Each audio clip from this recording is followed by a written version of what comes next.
Takže já chci od vás teďka slyšet, jak to zajistí.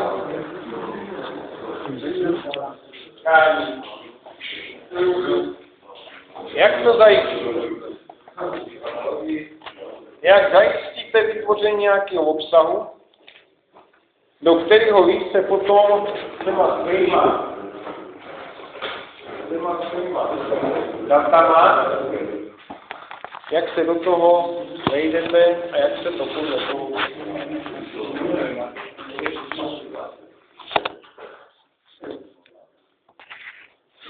Takže poslouchejte. Každý. A řekněte to ten, který tady chybí. Já to řeknu paní učitelce Němečkovi. Já to řeknu paní Němečkovi, až ji dneska potkám. Máte ji na češtinu. Ano? Poslouchejte. Každý se nad tím zamyslete a udělejte pár bodů obsahu. Pár bodů obsahu s vazbou na to, že vy víte, že někdo se tam zajímá, dejme tomu třeba o ten vítr, dobře. To by bylo spíš, poslouchejte mě. To využití efektivní ty energie, máte široký pole působnosti. To bych tam určitě někde zahrnul taky.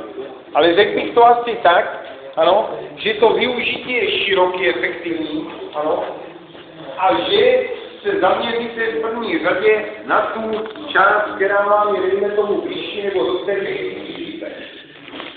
Tu bych rozvinul s vazbou na tu domácnost.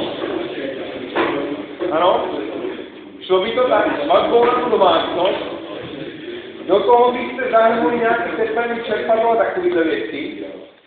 Ano, protože vy většinou, jak jste tam měli ty teplné čerpadla, tak to bude aplikovaný někde na nějaký malý provoz a někde na pít a tak dále, na různé domy. Do toho byste dali zdroje, do toho byste dali spotřebiče, nalistovali jste si tam u těch spotřebiče, jak tady někdo řekl spotřebiče, máte různé energetické síly, ano, tohle by tam chtělo poskytnout taky, ano, a výsledek by byl využívání efektivní teda energie v tom nebo v tom filmu. Potom byste samozřejmě do toho poznamenali nebo vnesli do té osnovy další bod nějaký, ano, kde byste si to nechali, i dejme tomu třeba na to, co víte vždy.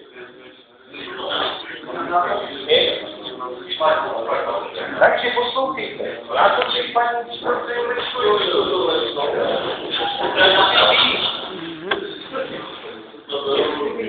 k tomu,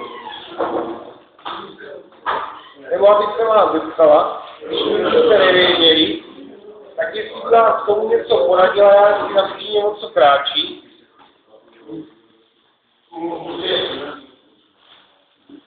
Něčeho se určitě zkusíte, nějakého předpisu, nějaký osnovy. Takže, když se na tím zamyslíte, příští úterý,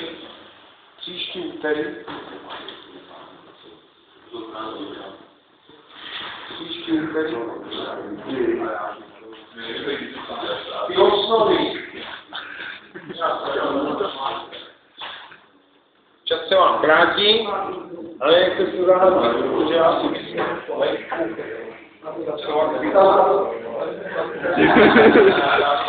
to je pravda. Čivečky jsou aktivní.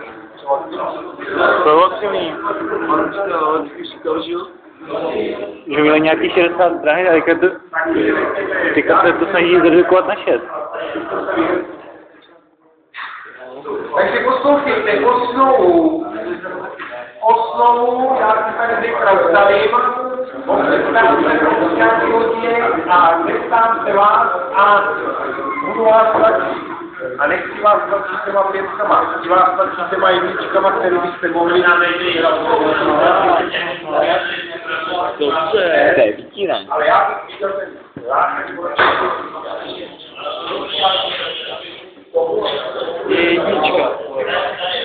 jednička.